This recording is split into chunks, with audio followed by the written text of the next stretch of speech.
stockinette, but that's where you'd go next, is your tubular stockinette. I don't think that it's necessary, but it makes everything look pretty, like a cast. Like when you see somebody with a cast and it's rolled and then the cast goes over it.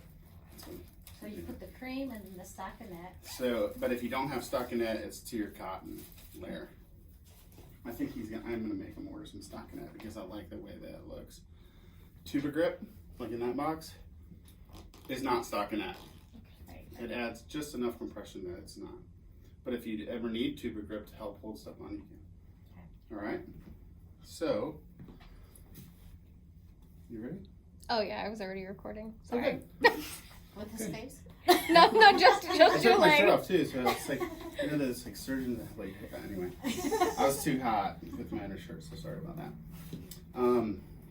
Base of the toes is where we start. The pinky is never included if you're doing toe wraps, which you won't learn tonight, but you never wrap a pinky toe because it's blood supply and all that. The way that you have the roll in your hand is important, I think. This is difficult to go around. This is not, when your hands are like this. Most people don't like walking on the crease of a wrap, okay, where it starts, and they'll tell you. So you can start it anywhere, base of the toes.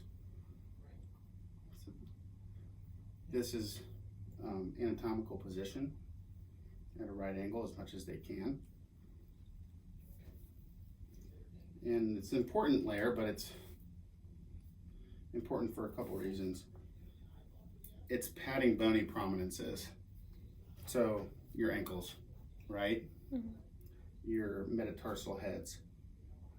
So from here, you can come around the sole again, but it's really a sharp angle up to the malleoli. Okay, you're covering them. One of two things, you need more. You can either double back, okay? Double this back and then secure it that way, okay, and come back around. Or you can simply come back down to the sole of the foot and then go back up around them, okay? So once you're here and they're padded out well, then you're just gonna continue up the leg. I always say 50% overlap of everything when you go up the leg. But Malibu, if she was like last time when she was teaching it, you may not have a lot of cotton, so she would just make it work because it's just a padding layer after all. But if you have it, then 50%.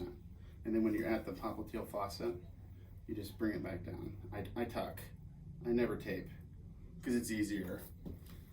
Plus you can reuse it, cotton like 3 times maybe. Everything's padded out, stockinette or not, lotion, cream. Then you move on to your foam. The foam's important. It's your fail-safe. When you start putting pressure on with the bandages, it evens out your pressure gradient if you screw up. Okay, and it's really good on hard to reduce edema, like places like the ankles. So, not a breath. This is going to be the exact same as the cotton layer. You start on the top at the base of the toes, right? It's secured to the ankle, and back down to the sole of the foot. Don't worry about the heel, it does not swell. It's never swollen on anybody. It's not possible. And then you're back up. So once you're here, you're 50% overlap. And if you need another one, then you get another one, okay? It's the most important thing, so you don't skimp on this. But this is also great for tucking. Untuck your cotton. But for training purposes, to cut a piece of foam that short would be a waste of money. So we're gonna pretend. Plus, this actually stretches a little bit. You're allowed to give it a little bit, or pull on it a little bit. Never tape it, or it'll rip. And then you have to come and get more. That's never fun. It's a drive here. Does it matter if there's any creases or anything? Like where when you wrapped her ankle, it was a little loose and you went So over the it. cotton layer, Or the foam, both. you typically don't want it. I don't see where. Like when you wrapped her heel and then you went back up over, So you there was a little bit of like room where it kind of creased. Yeah, so you don't want them if you Okay. can avoid them. Okay. Like cast padding is great too. We don't use it. I don't know why he buys this type of cotton because it doesn't rip, but you could pull it, right? Take it, it just pulls out. That's how you would get rid of that crease. Okay. So 6 centimeter, okay, 8s, 10s, and then there's 12. All the same length, but all serve different purposes. Your first layer and your second layer may be 8s, depending on how big their foot is. You don't want to start with this, it's not going to get you very far, right? But typically it's a 6, because it's the most important spot. Your directional flow of lymphatic fluid, and venous for that matter, needs to go up.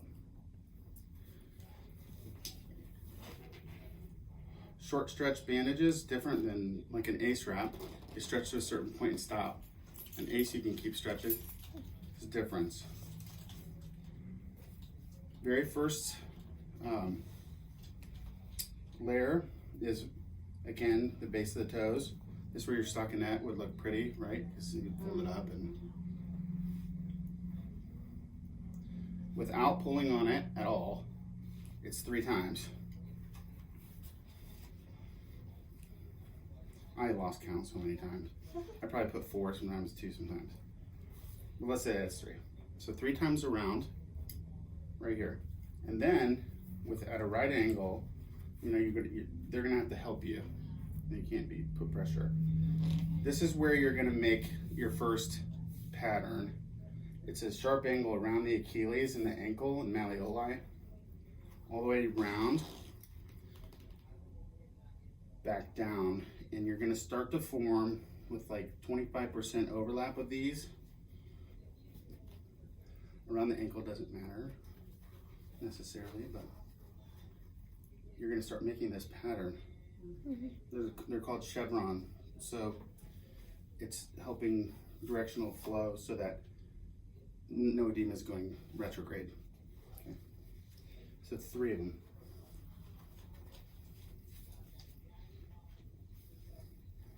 So now that I'm done, I can just come up. Typically, I would tape this. This is like not a tucker, but to itself, somewhere, not to the foam, because it'll rip the foam off, and then it's like, what do you do? But for us,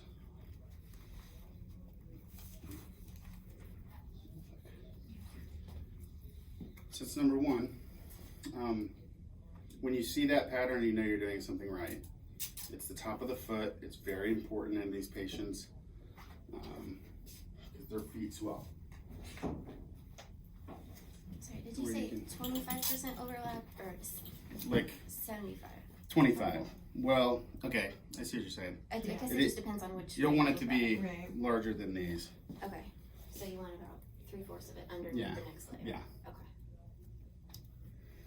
So if you want to tape it, before you start, you're probably like layering it and now getting them all ready. Let's tape it to itself. So that's super important. But the good news is you're getting ready to cover all that up. I won't see it. Second is either another 8 or it is an 8. But if somebody's foot is huge, you wouldn't start with this small one. Start with the larger one. Now there's a sequence here. Sorry, I'm sweating. You start it at the ankles, okay? Get it tacked on. We never use clips, but once you're here, there's It's heel, ankle, sole of the foot. Heel, ankle, sole. So the heel, covered. Ankle, meaning both. Sole of the foot, where you get plantar fasciitis. Heel, you can look, make sure that everything's covered. Ankle, sole of the foot. And are you putting any pressure on it while you're No. like pulling or anything? Not at all. No. Okay. It's a good question. The first two, absolutely none. Okay. You are building your compression layer or your compression with the amount of times you're actually wrapping around the foot. So if everything's covered and it feels good, then the rest of this is just loosely put up the leg. I had a tape lady. Did you do 3 repetitions? Two One, two, for her two. because she's so small, but most of the time it'd be 3. But there's no need. So you can come and feel that and feel where the gradient starts and where it starts getting mushy. Right? Yeah. So it's very important to check your pressure. Okay, because that's where you're gonna know where to start this. On her, this is your 10 centimeter. It would be the last one. If it's a giant leg, you may have 2 of these, or even a 12, which covers more distance, you know. So you feel it. So right about here is like where it starts getting a little bit mushy. That's where we start. So this is 50% overlap, 50% pull on the bandage itself. So I do mine on the sides.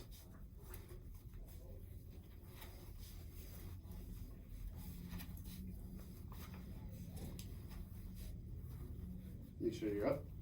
And then if you're at the popliteal, then you're doing the same thing and you're just bringing it back down without adding any compression.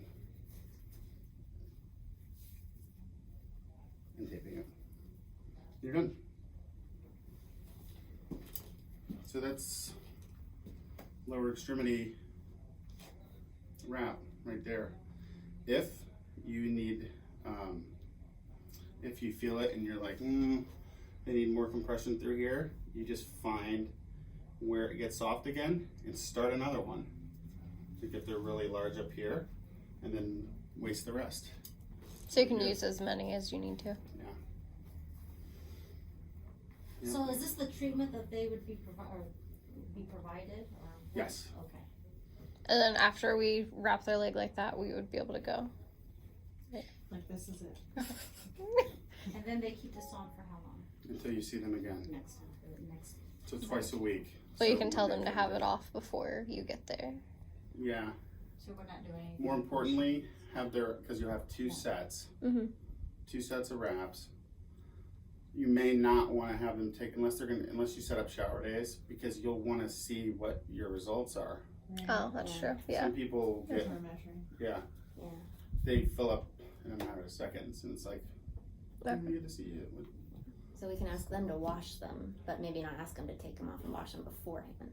You can do whatever you want, but Okay. for me, I always had them wear them in because I wanted to see it and I wanted to get my measurements quick. But they had another set with them. They're always rolled, and you're educating them as much as you can. It's no bleach, no wool light, no fabric softener. Air dry is always best, but like low heat cycle's fine, and like a garment bag. Yeah. So And then you measure in. hot, You're right.